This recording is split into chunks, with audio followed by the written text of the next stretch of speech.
ಅಧ್ಯಕ್ಷರಾದಂತಹ ರವಿಕೃಷ್ಣ ರೆಡ್ಡಿ ಅವರಿಗೆ ಬಂಧುಗಳೇ, ಈ ದಿನ ನಾವು ಮೈಸೂರಿನ ಜಿಲ್ಲಾಧಿಕಾರಿಗಳ ಕಚೇರಿಗೆ ಬಂದಿದ್ದೀವಿ. ನಮ್ಮ ರಾಜ್ಯ ಗೌರವಾಧ್ಯಕ್ಷರು ಈ ಹೋರಾಟದಲ್ಲಿ ಪಾಲ್ಗೊಂಡಿದ್ದಾರೆ.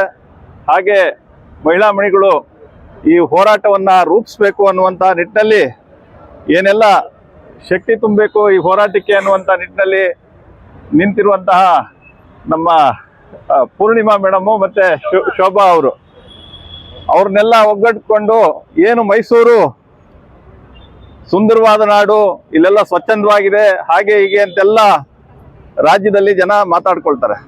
ಆದರೆ ಹೇಗೆ ಸ್ವಚ್ಛತೆಯನ್ನು ಕಾಪಾಡ್ಕೊಳ್ಳೋದ್ರಲ್ಲೂ ಕೂಡ ಭಾರತದಲ್ಲಿ ನಂಬರ್ 2ನೇ ಸ್ಥಾನವನ್ನು ಪಡ್ಕೊಂಡು ಮೈಸೂರು ಕೆಲಸ ಮಾಡ್ತಾ ಇದೆ ಅನ್ನುವಂಥದ್ದನ್ನು ಕೂಡ ಗಮನಿಸ್ತಾ ಇದ್ದೀವಿ.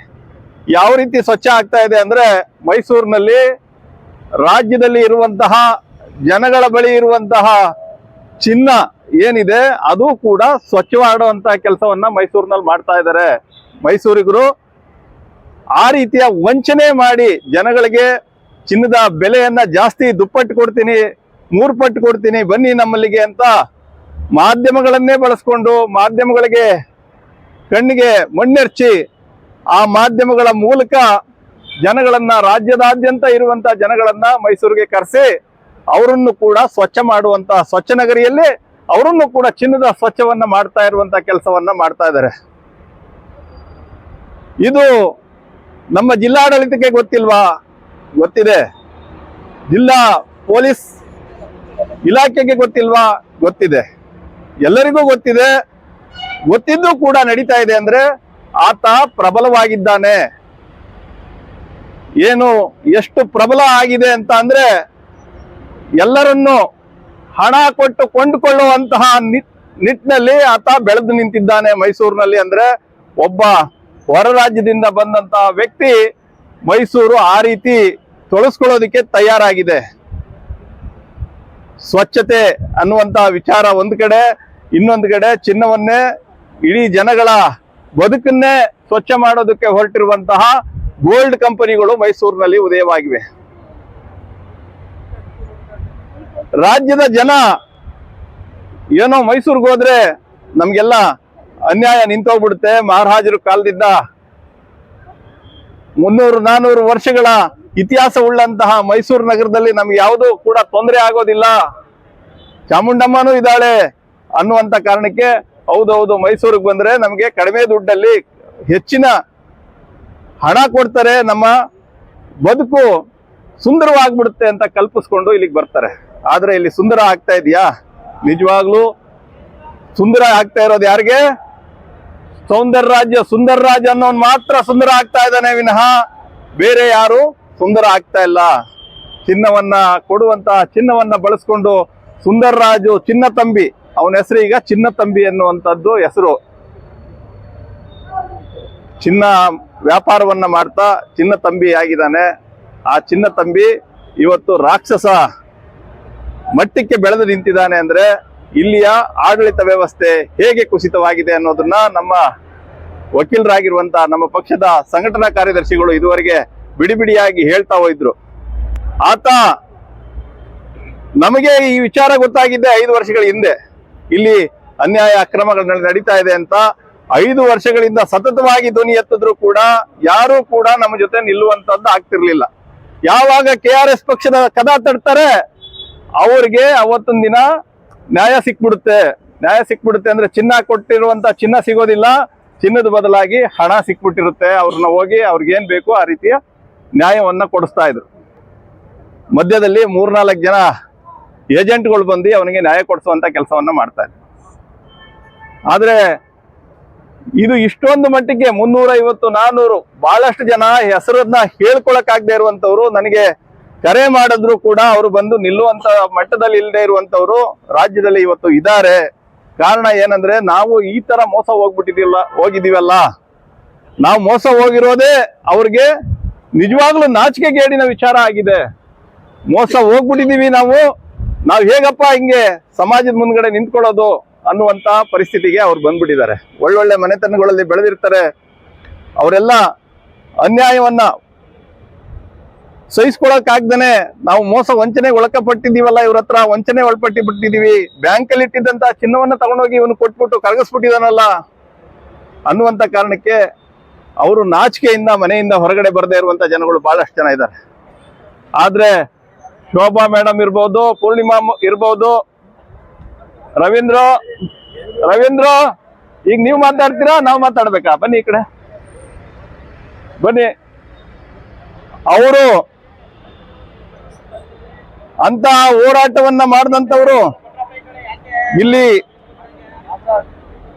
ಅವರ ಧ್ವನಿ ಏರಿಸಿದ ಕಾರಣಕ್ಕಾಗಿ ಇವತ್ತು KRS ಪಕ್ಷ ಪ್ರಾಮಾಣಿಕವಾದಂತಹ ಹೋರಾಟಕ್ಕೆ ಮುಂದಾಗಿರುವಂತದ್ದು.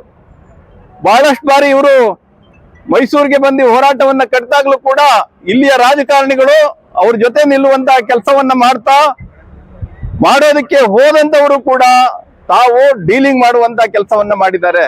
ಅವ್ರ ಹೆಸರು ಹೇಳೋದಕ್ಕೆ ಅವ್ರು ಅವಾಗ್ಲೇ ಹೇಳಿದ್ರು ಹೆಸರುಗಳನ್ನೆಲ್ಲ, ಯಾರೆಲ್ಲ ಬಂದಿದ್ರು, ಜನತಾ ದಳದಿಂದ ಬಂದಿದ್ರು, ಕಾಂಗ್ರೆಸ್ ಇಂದ ಬಂದಿದ್ರು, ಬಿಜೆಪಿಯಿಂದ ಬಂದಿದ್ರು, ಅವರೆಲ್ಲ ಯಾಕೆ ಹಿಂಗ್ ಆಗ್ಬಿಟ್ರು ಮೈಸೂರಿನಲ್ಲಿ ಅನ್ನೋದನ್ನ ನಾವು ಪ್ರಶ್ನೆ ಮಾಡ್ಕೊಳ್ಬೇಕಾಗಿದೆ. ಮೈಸೂರಿನಲ್ಲಿ ಇವತ್ತು ನ್ಯಾಯಯುತವಾದಂತಹ ರಾಜಕಾರಣ ನಡೀತಾ ಇಲ್ಲ. ಇಲ್ಲಿರುವಂತವರು ಎಲ್ಲರೂ ಕೂಡ ಒಂದೇ ತಟ್ಟೆಯಲ್ಲಿ ಕುಂತು ಉಣ್ಣುವವರಾಗಿದ್ದಾರೆ. ಆ ಕೊಳ್ಳೆ ಹೊಡೆದಿರುವಂತದ್ದನ್ನ ಸಮಭಾಗ ಮಾಡ್ಕೊಳ್ಳೋದಕ್ಕೆ ಎಲ್ಲರೂ ಪಾಲ್ದಾರರಾಗಿ ನಿಂತಿದ್ದಾರೆ ಮೈಸೂರಿನ ರಾಜಕಾರಣಿಗಳು.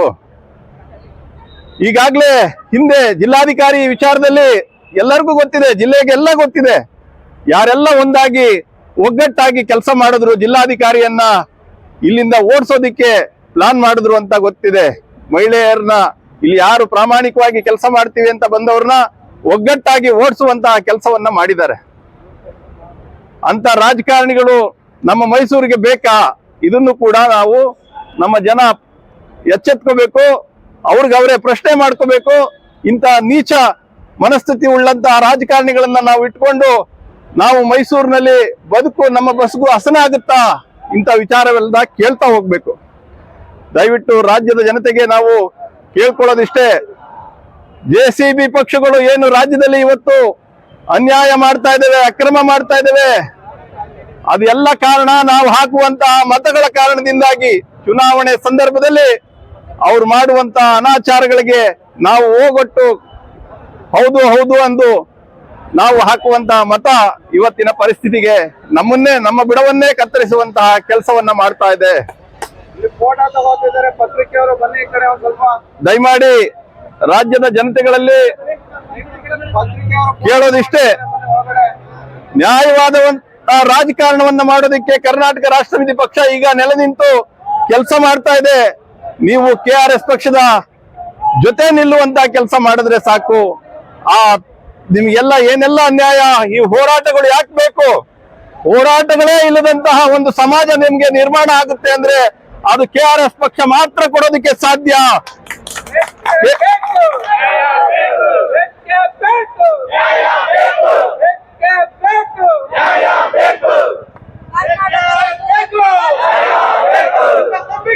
ಧಿಕ್ಕಾರ ಧಿಕ್ಕಾರ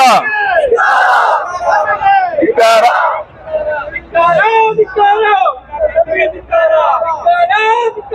ಚಿನ್ನ ತಂಬಿಗೆ ಧಿಕ್ಕಾರ.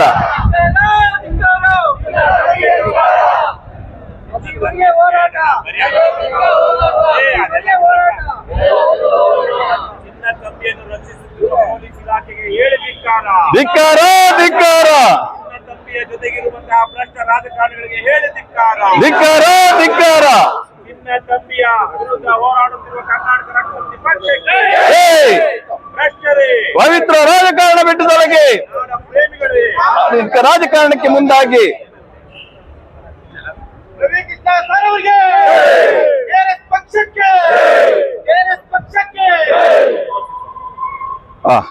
ಬಂಧುಗಳೇ, ನಾವು ಇದುವರೆಗೆ ಏನೆಲ್ಲ ಹೇಳ್ತಾ ಇದ್ದೀವಿ, ಭ್ರಷ್ಟ ರಾಜಕಾರಣಿಗಳನ್ನ ನಾವು ಜೊತೆಗಿಟ್ಕೊಂಡು ರಾಜ್ಯ ಉಳಿಸುವಂತ ಕೆಲಸಕ್ಕೆ ನಾವು ಹೋದ್ರೆ ಅದು ಸಾಧ್ಯ ಆಗೋದಿಲ್ಲ. ದಯಮಾಡಿ ಕರ್ನಾಟಕ ರಾಷ್ಟ್ರ ಸಮಿತಿ ಪಕ್ಷ ಈ ಚಿನ್ನ ತಂಬಿ ಬರೀ ಒಂದು ಹೋರಾಟ ಅಲ್ಲ, ಹಲವಾರು ಹೋರಾಟಗಳನ್ನ, ಉಪವಾಸ ಸತ್ಯಾಗ್ರಹವನ್ನ ರವಿಕೃಷ್ಣ ರೆಡ್ಡಿ ಅವರು ಇದೇ ಬೆಂಗಳೂರಿನಲ್ಲಿ ನಡೆದಂತಹ ಅಲ್ಲೂ ಒಂದು ಹಗರಣ, ಚಿನ್ನದ ಹಗರಣ ನಡೆದಿತ್ತು. ಆಲ ಜೀರಾ ಅನ್ನುವಂತ ಆಂಬಿಡೇಟ್ ಅನ್ನುವಂತಹ ಒಂದು ಮಹಾ ಮೋಸದ ಕಂಪನಿ ಅವತ್ತು ಕೂಡ ಇದೇ ಕಾಂಗ್ರೆಸ್ ಪಕ್ಷವೇ ಆ ಜೊತೆ ನಿಂತಿದ್ದಂತಹ ಸಂದರ್ಭದಲ್ಲೂ ಕೂಡ ರವಿಕೃಷ್ಣ ರೆಡ್ಡಿ ಅವರ ಮುಖಂಡತ್ವದಲ್ಲಿ ನಾವು ಬೆಂಗಳೂರಿನಲ್ಲೂ ಕೂಡ ಹೋರಾಟವನ್ನ ಕೈಗೊಂಡಿದ್ವಿ. ಅದು ಕೂಡ ಒಂದು ಒಳ್ಳೆಯ ರೀತಿಗೆ ಬಂದಿದೆ. ಇವತ್ತು ರಾಜ್ಯದಲ್ಲಿ ಇಂಥ ಅನ್ಯಾಯಗಳನ್ನ ಪ್ರಶ್ನೆ ಮಾಡೋದಕ್ಕೆ ಇರೋದು ಯಾವುದು? ಅನ್ಯಾಯವನ್ನ ಪ್ರಶ್ನೆ ಮಾಡ್ತಾ ಇರುವಂತ ಏಕೈಕ ಪಕ್ಷ ಯಾವುದು? KRS ಪಕ್ಷ ಮಾತ್ರ, ಕರ್ನಾಟಕ ರಾಷ್ಟ್ರ ಸಮಿತಿ ಪಕ್ಷ ಮಾತ್ರ ಇವತ್ತು ರಾಜ್ಯದಲ್ಲಿ ನ್ಯಾಯವನ್ನ ಕೇಳ್ತಾ ಇರುವಂತದ್ದು. ಬೇರೆ ಯಾವುದೇ ಪಕ್ಷಗಳು ರಾಜ್ಯವನ್ನ ಉಳಿಸುವಂತಹ ನಿಟ್ಟಿನಲ್ಲಿ ಕೆಲಸ ಮಾಡ್ತಾ ಇಲ್ಲ ಅಂತ ಹೇಳ್ತಾ, ಎಲ್ಲ ಸಭೆಗೆ ಬಂದಿರುವಂತವ್ರಿಗೆಲ್ಲರಿಗೂ ಈ ಹೋರಾಟವನ್ನ ನಾವು ಮುಂದಿನ ಹಂತಕ್ಕೆ ತೆಗೆದುಕೊಂಡು ಹೋಗ್ತೀವಿ. ಇದು ಇವತ್ತಿಗೆ ಮಾತ್ರ ಅಲ್ಲ, ಇದು ಆರಂಭ ಆಗಿದೆ. ಕರ್ನಾಟಕ ರಾಷ್ಟ್ರ ಸಮಿತಿ ಪಕ್ಷ ಸಂಪೂರ್ಣವಾಗಿ ಯಾರು ನೊಂದಿರುವಂತಹ ರಾಜ್ಯದಲ್ಲಿ ಚಿನ್ನದ ಹಗರಣದಲ್ಲಿ ಮೋಸ ಹೋಗಿರುವಂತಹ ಅವರ ಜೊತೆಗೆ ನಿಲ್ಲುತ್ತೆ. ಆ ಜೊತೆಗೆ ನಿಲ್ಲುವಂತಹ ಸಂದರ್ಭ ಸೃಷ್ಟಿ ಮಾಡಿಕೊಟ್ಟಂತಹ ಈ ಪೊಲೀಸರವರಿಗೆ ಧಿಕ್ಕಾರವನ್ನ ಹೇಳ್ತಾ ಇಡೀ ವ್ಯವಸ್ಥೆಗೆ ನಾವು ಇವತ್ತು ಕೇಳ್ಕೋಬೇಕಾಗಿದೆ. ಬದಲಾಯಿಸೋಣ. ಈ ರಾಜ್ಯದಲ್ಲಿ ಬದಲಾವಣೆ ಸಾಧ್ಯ ಇದೆ, ಬದಲಾವಣೆಗೆ ಅವಕಾಶ ಇದೆ. ನೀವೆಲ್ಲ KRS ಪಕ್ಷವನ್ನ ಬೆಂಬಲಿಸಿ ಅಂತ ಕರ್ನಾಟಕ ರಾಷ್ಟ್ರ ಸಮಿತಿ ಪಕ್ಷಕ್ಕೆ, KRS ಪಕ್ಷಕ್ಕೆ, KRS ಪಕ್ಷದ ಎಲ್ಲ ಮುಖಂಡರಿಗೆ, KRS ಪಕ್ಷದ ಸೈನಿಕರಿಗೆ, KRS ಪಕ್ಷದ ರಾಜ್ಯ ಗೌರವಾಧ್ಯಕ್ಷರಾದಂತಹ ರವಿಕೃಷ್ಣ ರೆಡ್ಡಿ ಅವರಿಗೆ ಜೈ ಕನ್ನಡಾಂಬೆ. ನಮಸ್ಕಾರ.